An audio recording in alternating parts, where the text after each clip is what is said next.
One of the most profound and transformative experiences a human can go through is the dark night of the soul. It's a term used to describe a period of intense emotional, spiritual, or existential crisis, and something that we should view with deep compassion and understanding. The dark night of the soul can last a day for some, weeks for others, but as the name implies, its peak often arrives on a long, solitary night, lying in your bed, watery eyes open, gazing up at the blurry shadows on your darkened ceiling, feeling only spectres of intense pain in your body, and only terrifying thoughts of deep grief for a life that you thought you had a grip on and understood, but now with this internal collapse and meltdown, you're questioning everything, and it feels like nothing in the future will ever be good again. Now, this may sound scary as hell, because it is a kind of hell, one I've been through a couple of times myself. But the good news is, the dark night of the soul is probably the greatest opportunity that you've ever been given. To the mind of someone currently experiencing it, the suggestion might seem ridiculous or even offensive. In a dark night of the soul, you're experiencing intense emotional disturbance. It can feel like you don't know anything anymore or any way to turn. How can this ever be a good thing, you might think? You might even be questioning your whole reality. But that's actually what's so powerful about it. The soul feels like it's being ripped apart, but a dark night for the soul can show you how the real you is beyond even the soul, how you're so powerful as infinite consciousness, as God itself dreaming a human experience. You can dream a nightmare so intense it made you wake up in your own dream and say, maybe there's something beyond this. Maybe there's a part of me beyond all of this pain and this terrible thought narrative about me and my life. In utter desperation to escape your pain, there can be a crack in the ego, and now you're open to new perspectives, and you start to look deeper, beyond everything you thought you knew about reality. You take a metaphorical step back, and you start to notice yourself more as the observer of this. And in this seemingly vulnerable and desperate state, you're presented with the golden opportunity, an opportunity of discovery that was always there, but you couldn't see it because you were distracted by the shiny promises of ever-increasing pleasure and ecstatic experiences of maybe the next big relationship, big business win, big money win, big psychedelic or spiritual realization or self-actualization. You were skipping joyfully and cocksure confidently through life and toward the mountaintop, until suddenly it's like you trip up and fall flat on your face into the mud, and you look up to find you're not even on a mountain, but in a deep, dark ditch. You were leaping to grab the golden prize at the top, to clutch and to hold your deepest dreams and desires, only to look down and watch it all turn to shit in your hands. What seemed solid and certain turns out to be an illusion, which evaporates into thin air, leaving only a dark, cold, empty space haunted by the shadows of past pain. Congratulations, you have made the most important discovery of humankind.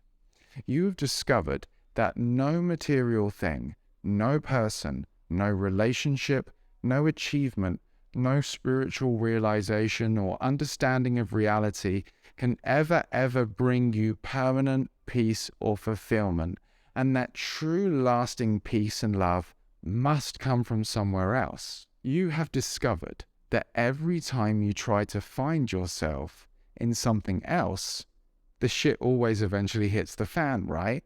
What goes up must come down. You may be in a dark night of the soul, but the world of duality and impermanence is now clear as day. It may seem crazy to the mind right now to say this, but in a dark night of the soul, you can be thankful for what one day may turn out to be your greatest blessing.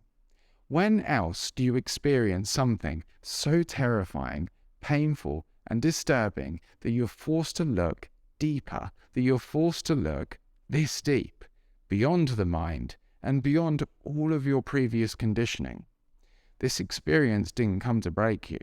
It came to break you open, and it came to break and dissolve everything you thought you were to reveal who you really are. A dark night of the soul is the perfect time to see clearly that this pain in your body and these thoughts in your mind cannot harm you. You are the observer.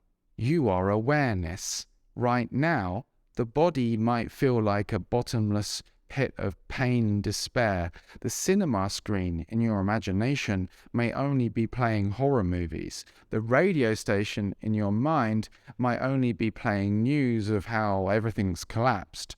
But who's the one who's watching and listening to all of this? When do we ever question that?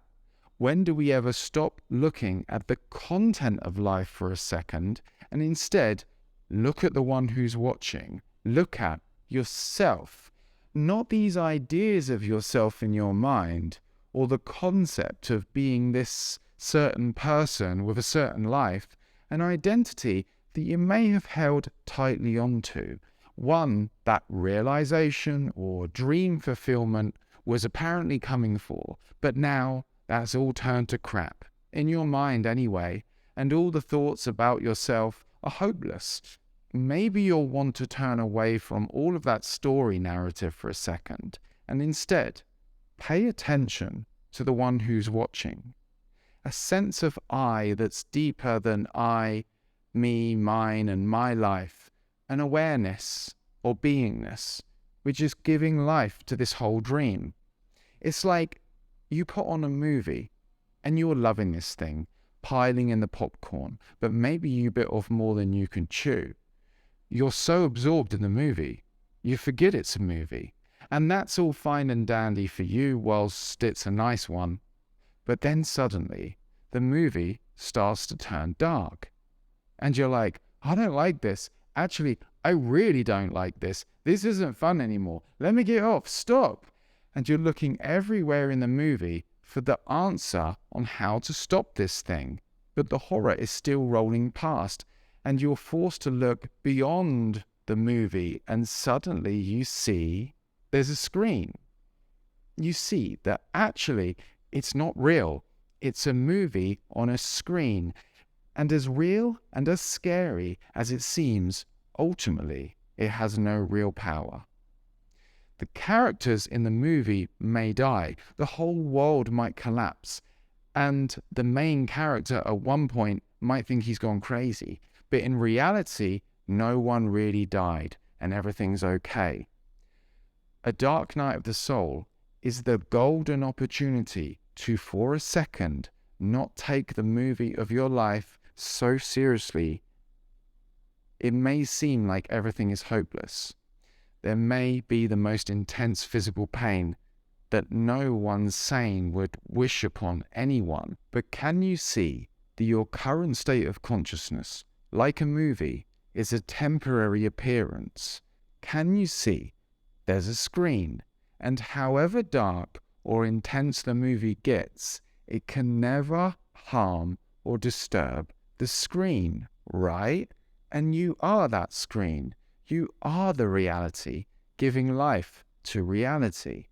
And any movie that can appear on a screen, a heartwarming love story, a heartbreaking catastrophe, they have nothing to do with the screen. They have nothing to do with you, other than that they are your creation, not as a person, but the one who's dreaming all of this. And maybe right now is a kind of dark nightmare in which the dream character screams, I didn't dream this, I didn't create this. But I'm not trying to make light of your pain or situation. I myself have experienced several situations which I wouldn't wish on anyone. terrifying states of consciousness and intense emotional pain, I'm not going to sit here and point and go, ha ha, you created it. What I'm saying is, a dark night of the soul is the perfect chance to see you as the creative power, you as the dreamer. And you've been dreaming this dream in which you've been trying to find lasting peace, happiness, or fulfillment in the next experience, relationship, or substance or circumstance. And then the dream got so dark, it caused you to go lucid and see that those are only temporary appearances in consciousness, and that you, as the consciousness, are already whole and complete and fulfilled and completely at peace. A dark night of the soul is the perfect time to see the peace underneath the pain, and to see that no thought, however dark, no feeling, however intense, can ever harm the screen, can ever harm awareness, can ever harm you, the real you. It's the perfect time to give up the identity of being a separate, limited person, and to see that you are in fact infinite consciousness. You're going to remain as the observer, the awareness, the space, the big open sky, and this darkness, like dark clouds, is going to rush in and fill up the space and fill up the sky and obscure the sun for a while. And then, just like clouds do, they're going to eventually float past and dissipate, leaving the sun to shine again once more. This too shall pass, and the peace that passeth all understanding is realized to be the open blue sky that you are, that had a Category 5 storm fly through it and yet remained completely untouched, unharmed, and in pristine condition. Witness yourself as the space. The storm will pass. The dark night of the soul will end as a chapter in your life, and a new chapter will begin. So I hope this video helped.